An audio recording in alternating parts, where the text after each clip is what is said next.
Today has been such a weird day. I just tried recording this podcast in my car and it went so well. I had like 20 minutes of footage and I played it back and there was no audio. So that's funny, that's very humbling. I was just so excited about what I was talking about and I just feel defeated.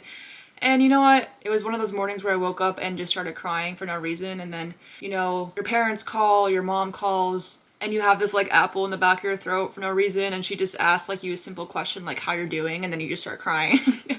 It was one of those days. But that's okay because I'm not just going to come on this podcast and be like, okay, like everything's like roses and sunshine and rainbows. And I'm preaching like all the best tips and tricks to be amazing. But I also struggle with like human things and human emotions, and I am at a place where I'm definitely feeling better today. I usually don't have a full day to reset and realign and focus on myself because I have been working 6 days a week, which definitely don't want to stay in that like hustle mentality for too long, but it's been a season of my life that is working for me right now, and so I usually don't have like a few hours or even a full day to really just dive into making myself feel better in the moment if I'm not feeling good. But I did today, thank God, because I think I kind of pushed down a lot of emotions from this past week. Usually I can kind of get out of it pretty quickly, but life happens. And this is a prime example of that. Things might not go the way you think they will be. Yeah, I was driving this morning, woke up kind of with a sad feeling, and I just started crying, like out of nowhere. And I was like, oh, okay, that needs to be addressed. So I drove to Barnes & Noble, and this is something I used to do. When I was little. I used to go to Barnes & Noble with my dad, and we would go to the self-help section together because he also loves self-help and reads a lot of psychology books. And we would just go pick out like $10 and then go to the little cafe section in like the Barnes & Noble, the one that's like, it's not Starbucks, but it's proudly sponsored by Starbucks, So we would go there and then just get our books out and then read like a chapter or a few pages or even just the preface or the inside of the cover of each book. And we would figure out which books we liked the best. Maybe we would buy one. Maybe I would get like a scone or something or a cute little like coffee drink. It was just nice because it made you really just sit back and like be hungry for knowledge and like reset and take yourself out of your own body and your own mind, So I did that today. Overall, it's comfortable to stay in brokenness and sadness. It's actually harder to break out of the habit of feeling heavy because our nervous system values memory. Our nervous system retains feeling and what it's comfortable with, so it'll continue to stick into the habit of feeling those physical, autonomous emotions. So there's a process that I use to get out of feeling in a weird mood or feeling in a funk. The first way might be the hardest, but you have to feel the emotion. For me, that was just randomly crying in the car by myself and having to get it out. You can do all these other steps, but if you don't feel it, all the other steps are just going to be a band-aid for a bruise, Your cells and your body actually have to target the source of like the sadness. Maybe there is no reason, and maybe there is a big reason why you're feeling the way you're feeling, but you have to first feel it so that your body will start to heal. And then you can go about the other tools and tricks that I like to use to feel better. But unfortunately, you do have to feel it. This might be the hardest part out of it all. Like giving yourself permission to feel and being empathetic and honest and coming into close contact with you and yourself can be quite scary, A lot of us try to avoid it with like external gratification and instant gratification, like going on TikTok or online, or just like immediately throwing yourself into something that is occupying yourself and making yourself busy. Distraction actually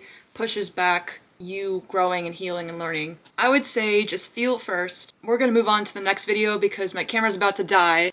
We might be in my car in the next video, so just stay tuned. Okay, something so funny just happened. My camera just died, and that's okay. There's also currently a guy fishing right in front of my car. Please don't hook my car. The hook is like flying everywhere. He's fishing, he's going after it. So we're gonna switch to my phone. Unfortunately, I'm so sorry. Audio might not be as crystal clear, but that means we're just gonna make everything super intentional. I think I was talking about your nervous system. The reasons to go about getting out of sadness will always remain very similar, depending on what your soul is craving. Oh my God, he just hit my car. The fisherman just hit my car with his hook. That's okay. After you've enabled yourself to feel, you have to move. Get out of your environment. If you're in your house, in your apartment, wherever you're at, even if you're moving from your bedroom to your living room, it's like a psychological thing. You associate emotions with physical places and different environments. So if you get out of your environment, your natural habitat, if you will, you're going to be able to associate somewhere different with a better emotion. I like to go on drives.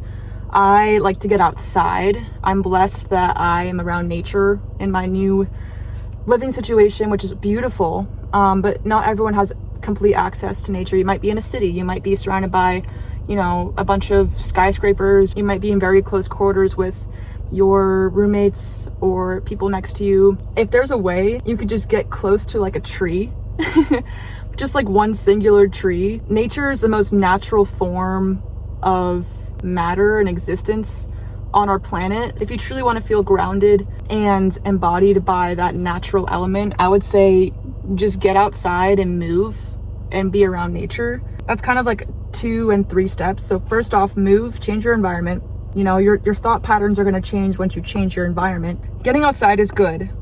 Nature is grounding. Whether this is just walking around, moving from one place to another, sweating it out, your body definitely has a buildup of cortisol and anxiety, whether you're feeling, anxious or down. You need to get out these chemicals that are just sitting stagnant in your body, in your nervous system. Even after you've done these things, it's important to recognize that you can come back to yourself. Remind yourself what actually makes you happy, like what truly makes you feel pure joy and excitement.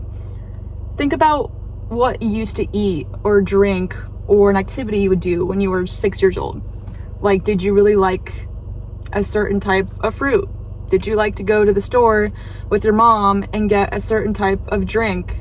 Would you like to do a certain activity? Would you finger paint? Would you go fishing? Would you, if you realize like something you used to do where there was no end product gratification, just do it.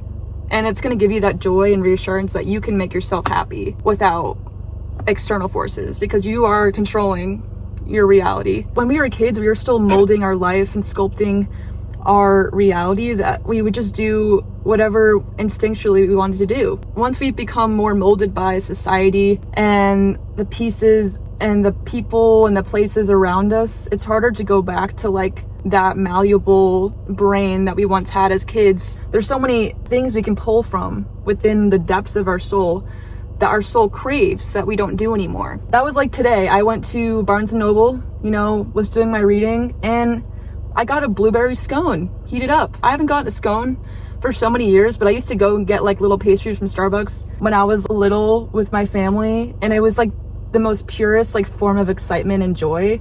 I don't know why it was such a treat to me, but it was just so fun to like get like a cute little pastry from Starbucks. I don't know. So I got a scone. I don't even necessarily like scones, but just the experience of like getting a scone was fun to me. It gave me a stupid amount of happiness.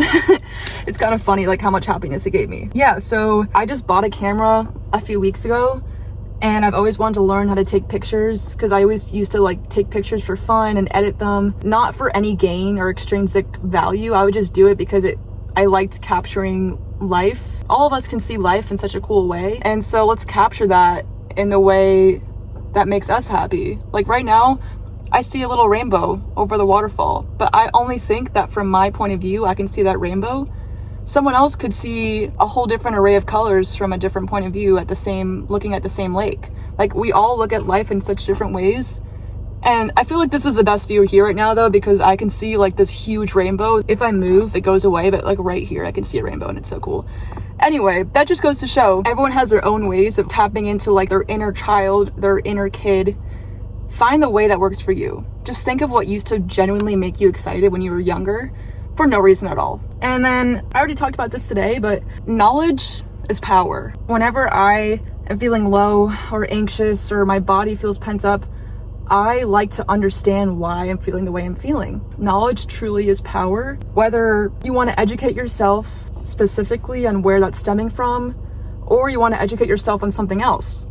I think that learning and educating yourself and being a student at heart as much as you can is only going to make us better and build a firm foundation for how we experience and how quickly we rebound and retaliate from life.